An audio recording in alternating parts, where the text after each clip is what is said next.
So I came here in a different sweatshirt. It was Rochester's new soccer team, formerly of the Rhinos, now RNYFC. Jamie Vardy, that player from the Premier League's co-owner. Gotcha. So I'm like, I'll show a little Western New York spirit because I'm looking forward to it. The season supposedly starts in March. And I got it on, and I get here and I realize, oh, this is a green sweatshirt. And yeah, with the... we'll magically flip to the green real quick and show you what we're working I with. would have never been thinner looking this season, though, if I hadn't worn it, which would have been good. But welcome to the Buffalo No-Huddle. It is brought to you by Ficarella's Pizza. It's brought to you by Genesee Community College, right here with the Batavia Daily News and Livingston County News. I'm Jimi Jamm. I host a morning show from 6 to 10 on CJ Country. He's Marc Tillery, executive producer of the show, and Bills fan in arms for how many decades now, you and I? Quite a few years. Something like that. We hate to show our age, but quite a few years, man. So, you know, this was an episode we didn't want to have to shoot, to be honest with you, because I'm going to be perfectly honest. Full disclosure, it's like, who wants to watch after everything that happened on Sunday with the Bills and the Chiefs? Who wants to belabor that point? Now, a couple days down the road from doing this, because we normally tape this Wednesdays or Thursdays, depending on the week, you know, I started coming out of the funk a little bit and said, okay, let's dismantle it. Let's talk about it. Right. But, you know, I've kind of moved on, and I'm surprised I've moved on this fast. I'm not going to watch playoff football. I don't know that I'm going to do that the rest of the season. I don't know if I can do that. We'll give our predictions, but I've never really felt like that. I have no hankering to watch it. I'm probably going to sit back and play Madden and win the Super Bowl in Madden. I'll come over and play in Madden. Fair enough. I don't think I've ever not had the urge to watch playoff football once the Bills have been eliminated ever, but sort of feel like that with this unfulfilled thing that happened. Now let's talk about what happened at the end of the game. I think it's important, Mark, not necessarily to go, well, who's to blame? Because what is it going to solve? Nothing. This team, look, I'm going to give you my theory on what happened and stuff, but what would placing blame to? It's not like anybody's this close to getting blown out of there, and this is the straw that breaks their back. Right. They've accomplished so much here, and they've grown throughout the 5 years. I don't even know that I necessarily feel like this season is a failure, because once again, it's trying to match arms with KC, and KC might be the best team in the league, hands down. Shouts out to my buddy Judge on Twitter. Basically, he said Jordan lost to Isaiah 2 in a row, and then everything was smooth after that. You started getting the Pistons number. I know we're talking about apples and oranges football and turn off airplane mode. What? See, boy, we're off to a great start. We're up to, you know what? Go ahead. Keep going. I'm going to keep going. We'll roll through this. I feel like I need to make a squib kick real quick to make things right. But anyways, when you... it won't, but we'll get into that. Go ahead. It was Jordan, Isaiah had his number 2 years in a row. And like I said, we're talking basketball compared to football, but it's sports in general. I got a football analogy. And then Jordan... they figured out the game. You know, you have a strong team in Buffalo. You have a team that's established. It's just a matter of getting over the hump. All right. Well, once you here's get over the thing. hump, I can give you the football analogy, but I don't know if it's as cut and dry for the Bills, and there's a lot of reasons why. Fair enough. You know, they went to the AFC Championship game in '88, and then '89 they took a step back with the loss to Cleveland, the Ronnie Harmon drop. And then they went on their incredible Super Bowl run. But there's a whole, I don't want to jump into it yet, because that analogy, it's like nothing's guaranteed the way sports has changed compared to, you're talking about Michael Jordan in the 80s and 90s trying to get over on the Pistons. Let's talk about the final 13 seconds here that led to the Chiefs tying things up and going into overtime. Feels like a 30 for 30 There was right a now. systemic organizational failure. And no matter who's to blame, whether you're going to say, oh, it was Heath Farwell's responsibility or Tyler Bass didn't do something right or whoever, it eventually falls on Sean McDermott. But let's face it. Remember, first 2 years McDermott was here, and we would complain about he never won an instant replay review. Time management, some of the things were kind of questionable and whatever. And he's learned, just like we've marveled at how Josh learns year after year and stuff. It's something he's grown into. Do I think he played safe and a little scared at the end? I think he did. Here's the thing. When it comes to what they should have done, a squib kick is a short field. Kicking it out of the end zone, you're handing the Chiefs an opportunity to get a couple plays out of it. The safe bet would have been to kick it to the 5-yard line, kick it and put it in the field of play and try to knock 5-6 seconds off the clock. Now Mahomes is looking at an 8-second Hail Mary, multiple lateral play, maybe to get it in the end zone. You're playing a mental game at that point, especially with the person returning the ball. They could have fumbled it easy, and we've seen this happen before. Well, even that, but that's what probably would have been the best remedy for all of this. Squibs. There's a lot of things that can go wrong with a squib, and so it should have gone that way. It didn't go that way. Then once Mahomes gets on the field, I understand playing prevent. They were playing prevent for the next football stadium over. They were playing over at the Royals field back. How far back the defense was playing? They were playing that Tecmo Bowl prevent. It was too deep, and that's where the problems happen. You know what I mean? You cannot let Tyreek Hill get in space with 2 blockers. You know what I mean? Because he's such a speed merchant. It's like, no, I'd rather have a body on him. Yeah, maybe they were afraid of a 75-yard bomb or something like that. You got to get a little bit closer. You got to make it a little uncomfortable so they can't get to where they got to go. So there was that.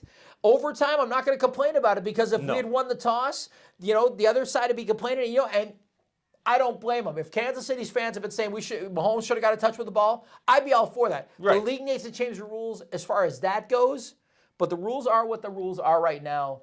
And if Josh Allen can live with them, I can live with them. I mean, let's put it this way, and like you say, if Buffalo would have won that coin toss and Allen would have marched down and scored a touchdown, none of us would be complaining right now. Tell the Chiefs fans to chill out, and we'd be sending money to their foundations. The whole point is over 300,000 now too. By the way, they're doing an amazing job. Chiefs fans are amazing. I don't want to put this up there with the wide rights and the Music City Miracles of the past, but you kind of have to. This was, I can honestly say, the Rams are a tough squad. But could the Bills have won the Super Bowl this year? Absolutely. Without a question, I'm scared of Cooper Kupp. I'm scared of Von Miller. You got to get there in the first place, too. You do have to get there. And that's the other thing, too. And I'm shortchanging the Bengals right now, so nobody should shortchange anybody at this point. Right. But no, I know what you're saying. It feels like it was all in front of us.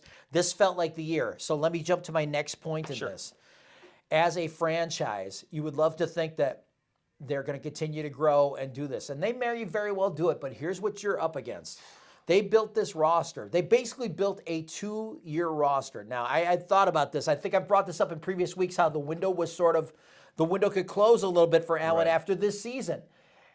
And I got to give credit to Joe Biscaglia because he put it in proper terms. He said this was a 2-year roster because of what they were trying to do and what they're trying to accomplish. Because this felt like the year, the culmination of everything that was coming forward. National pundits felt it. We felt it, that this should have been the year. Can they go somewhere next year? Absolutely. But the reality is the Bills are $9 million over the cap, or under the cap, sorry. $9 million under. Don't mean to scare anybody. 9 under.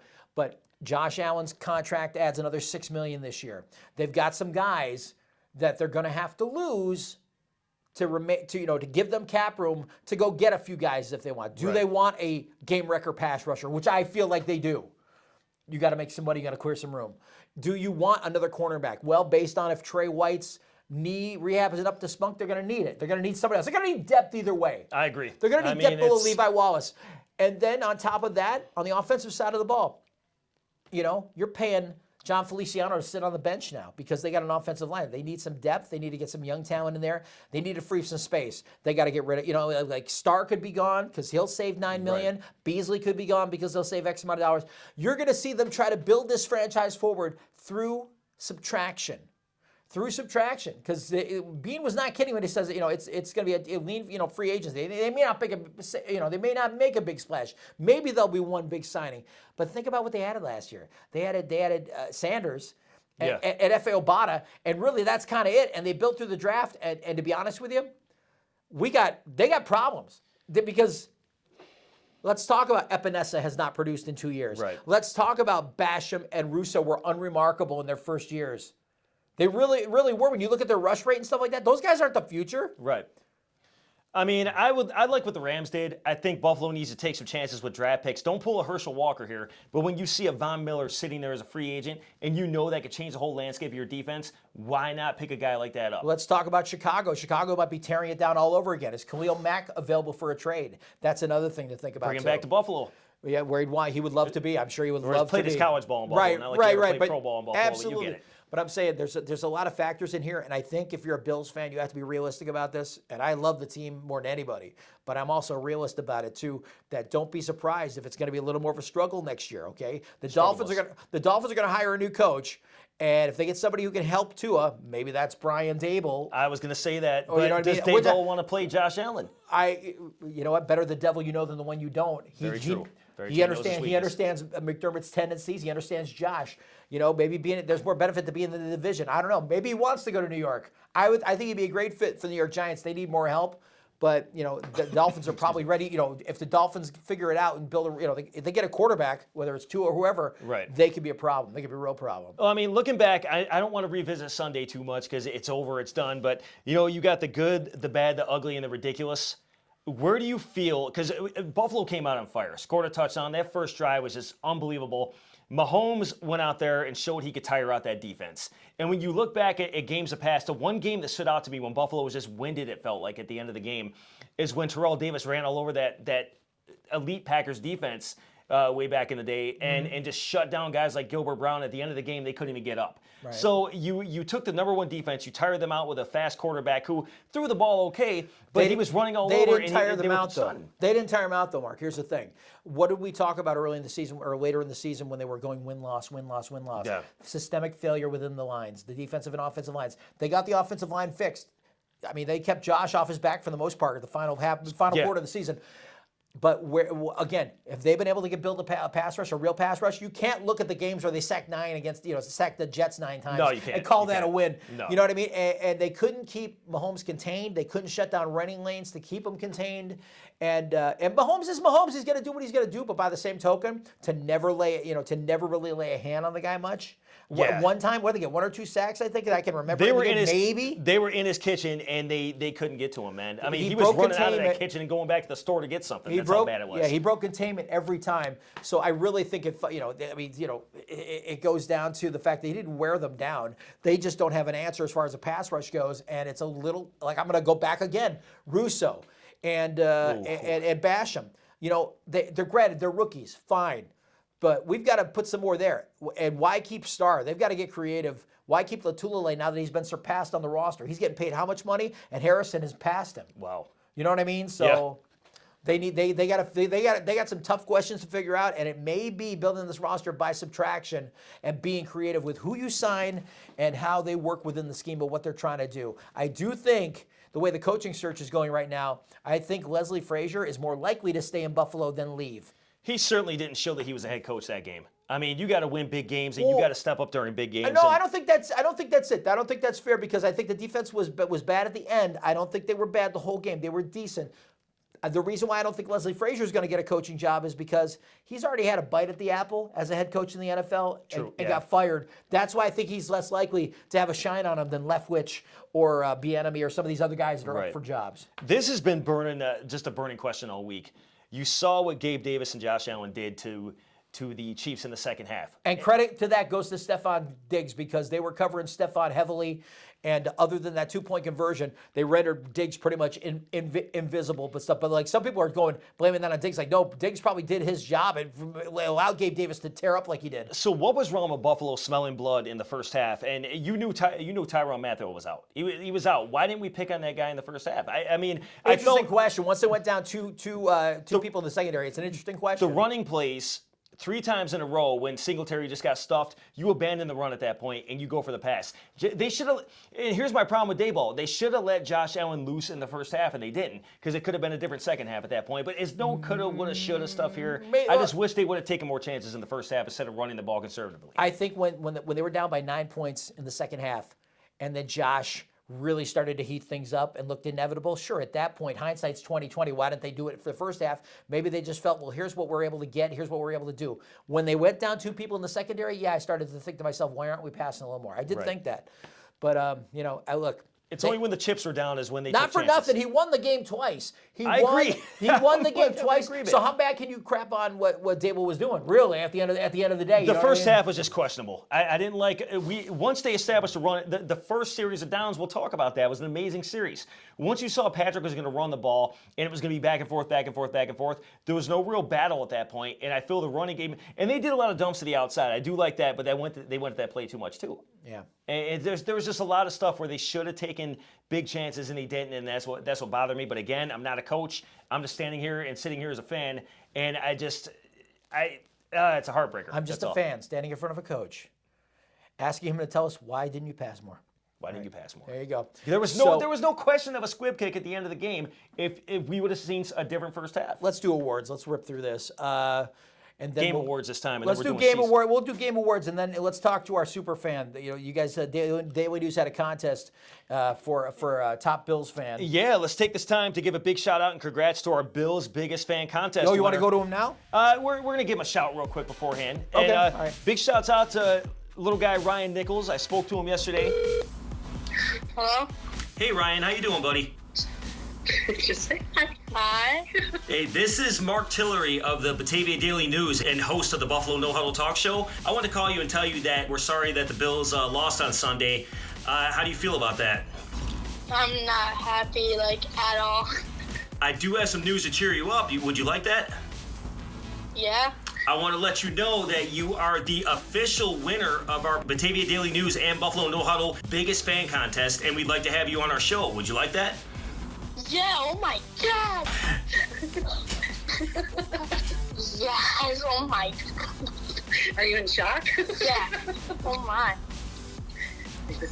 This is awesome. Oh my. So big shouts out to Ryan Nichols. He's very excited to be the biggest fan and looking forward to answering some questions with us today. And we finally got him on the show. We're excited. All right, so we'll do that coming up after we do player awards. Let's talk about MVP of the game. Is there any doubt? Is there any doubt who it is? No doubt. Unanimous.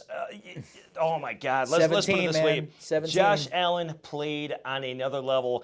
He's basically surpassed any player that was better than him last year. And it's safe to say for Mahomes to stop what he was doing at the end of the game, stop watching his brother do dances, go to his crazy wife, or his girlfriend, excuse me. Wow. He went over to Josh Allen. Right. And just, it was, to me, it was a Marino Bledsoe thing. To me, it was a Marino Kelly thing. It was just mutual respect for one of your peers in the game, and that's going to be a rivalry for years to come. But just they had mutual respect for each other, where he hugged down and said, "Hey, great game." I think he realized that if the Bills had won that toss, it could have been the role could have easily been reversed because Allen was on fire. It's really funny. You talk about the Patriots game and how dominant that was and stuff, and Allen might have played even better this game. He really did. I mean, everything about it was the best game of his career. I don't care if they. To me, I'm past the point that they lost. Buffalo's going into next season with a franchise quarterback. Yes. This guy is going to win championships. Even you shut down guys like Stephen A. Smith. You shut down all these people that want to bag on somebody. Who knows about Keyshawn? He doesn't even, he's irrelevant at this point. Yeah. But when you talk about all these big names in media saying how great and how elite and how unique and how once-in-a-lifetime quarterback Josh Allen is, it's got to make you feel good and at least take the hurt away a little bit. Better luck next time award. I'm going to give it to the coaching staff. Ultimately, everything falls to McDermott and company for the decisions made. Going down the road. I mean, this organization has stressed how important that special teams was, just like Marv Levy did 3 decades ago. Yeah. That it was a third of the team. It was important, and yet special teams failed them down the stretch with what they did. I don't necessarily blame it on the players' execution. I more blame it on. They should have, like I said, again, kick it to the 5-yard line, get a few seconds burned off the clock, and then go from there. I'm with you on that as well. I feel the coaching staff is cute as Brian Daboll was all season long with some of the plays that he would make. There was a lot of safe plays in the first half that we just went over, and just the second half shouldn't have gone the way it went. But you also saw Josh Allen just emerge as a superhero. That was like some John Elway stuff right there. That was some end of the game, hey, I'm going to win this game no matter what stuff. And, we could be crying about this right now, but Josh Allen established himself as a quarterback that can lead the team down the field with 13 seconds left if he had to. Bro, seriously, I mean, it's just more of the same for me. You kick it to the 5-yard line. Yeah. I mean, let's dial it down even more. So kick it to the 5-yard line.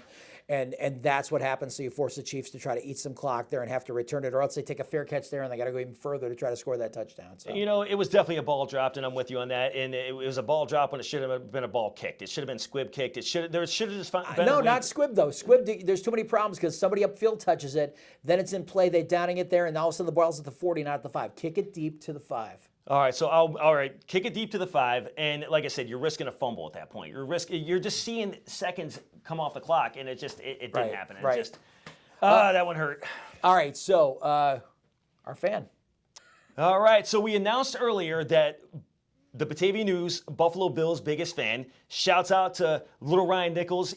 From what I hear, he's definitely a stat man. He knows how. Is he really? Oh, his mom was talking on the phone. She was talking big because I called her ahead of time to let her know that it wasn't, it was the Daily News calling to speak to him in the afternoon. We could have used him for the analytics this season. Why didn't we bring him in sooner? We're gonna bring him in next season. He's definitely earned. right. He's earned to preview the first game with us. We talked right, to him about that. go He's very right ahead. excited. So we're gonna ask him a few questions. So the first question out, Ryan, who is your favorite Buffalo Bills player on offense, and your favorite Buffalo Bills player on defense? My favorite offensive player has to go to Stephon Diggs. The reason is because I've looked up to him ever since he came to Buffalo. Also, he's just an overall cool dude, and he also led every statistic last year in football for a wide receiver. My favorite defensive player has to go to Tre'Davious White, of course. I'm saying this because he's just an amazing player, and he has a lot of skills. We've missed him this year. And I think he's going to come back next year, and he's going to put on a show for the league. Both great choices, Ryan. So our next question, who is your least favorite NFL team? Who do you look at that plays the Bills and you're just like, boo, I don't like this team? My least favorite NFL team? Come on, let's state the obvious. Patriots. But the Buccaneers do have Tom Brady. We all know he is the GOAT, but nobody wants him in the league anywhere besides Bucs fans. It's Josh Allen's time. Just as we thought, right? Mm-hmm. Everybody. Whose quarterback's brother is a bad dancer on TikTok? No, that's not the correct question. That would have been a great question. Right. Thank you, Batavia Daily News, for letting me be on the show. Ryan, thank you once again. Ryan is the winner of the biggest Buffalo Bills fan for the Batavia Daily News That's and Buffalo huge. No-Huddle. That's huge. That's it. I thought we were the biggest fans. I'm getting there. Why don't we take a break? Speaking of getting there, why don't we, our sponsor, Ficarella's, get our game time fix on. Woo! Nick Ficarella, the pizza making university.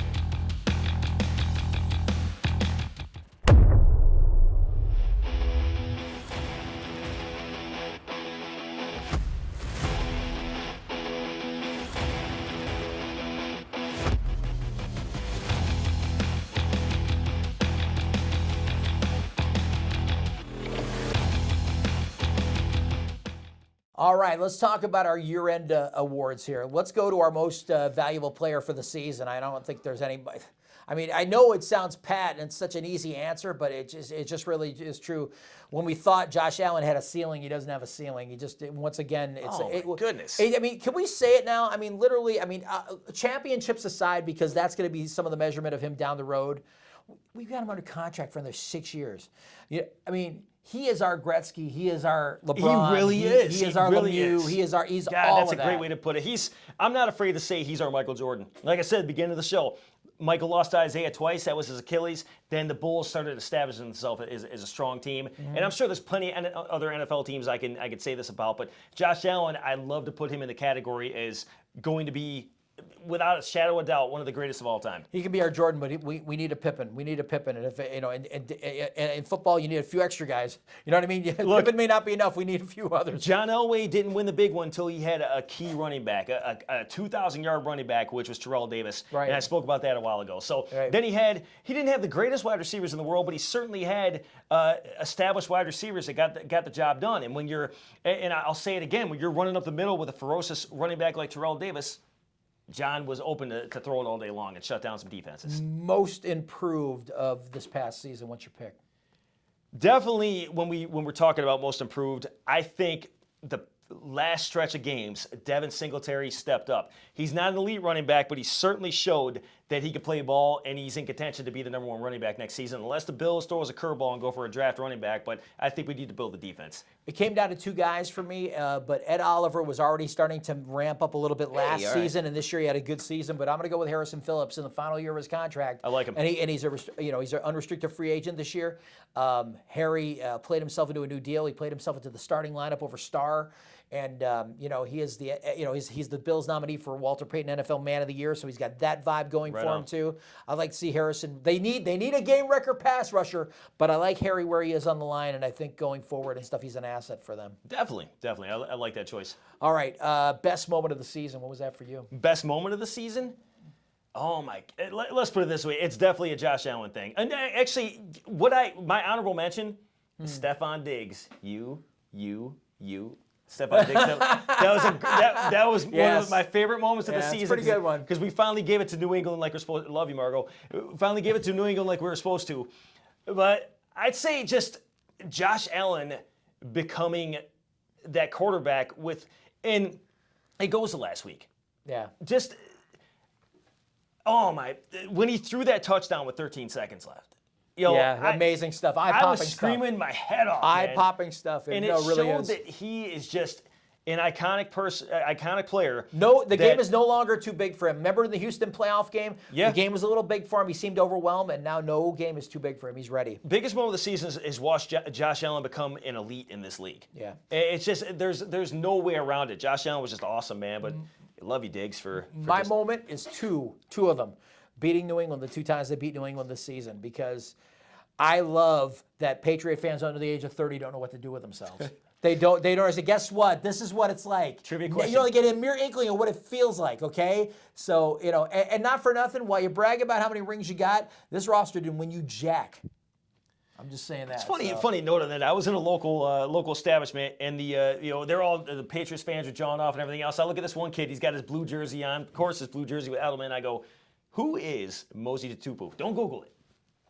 Didn't know who Mosey Tutupu was. That's right. Well, we're showing our age if we know Mosey Tutupu. Although, who's Sam Bam Cunningham? that's Who's Russ Francis? I remember Russ Francis. All right, he remembers Russ I Francis. thought you said Russ Selway. I'm sorry.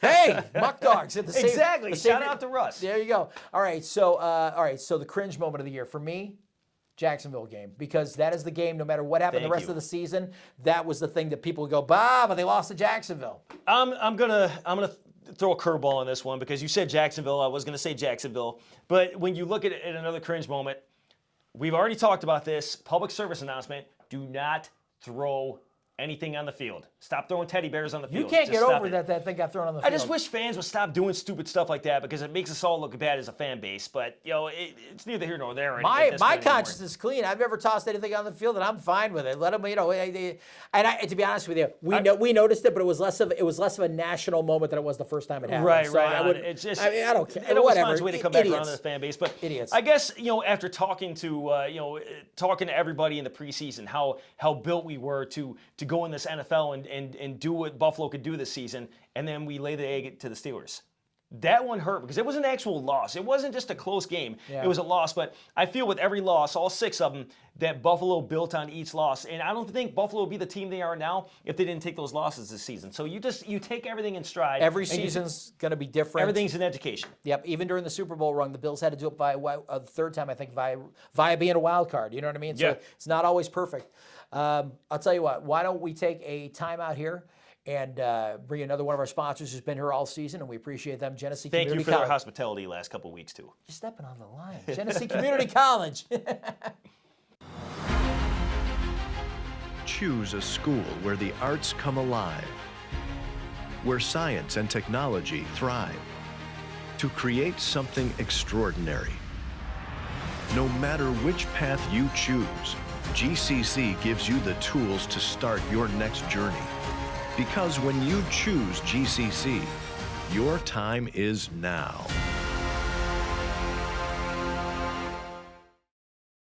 All right, we're back. So what I'm thinking, Mark, is with Buffalo No-Huddle, We got through this season. It was a learning experience, and hopefully we'll continue to make this show better. I'd like to be a little more interactive coming up this upcoming year. It's our rookie season. And yeah, it's our rookie season, so it's definitely made some rookie errors, and we also had some injury. We also had some injuries. We had some injury stuff. We were both out of commission at one point or another. But I think what we'll do is we'll come back after the NFL draft and see where we sit, because at that point you'll have free agency in the bag, and you'll also have the draft picks at that point. You'll start to get an idea what this roster looks like. Obviously, there's always last-minute acquisitions, late free agent signings, and things that happen, and last-minute roster cuts that could be baked into the roster before the opener. But I think right after the draft, why don't we see where we are as a football team, or they are as a football team, and go from there.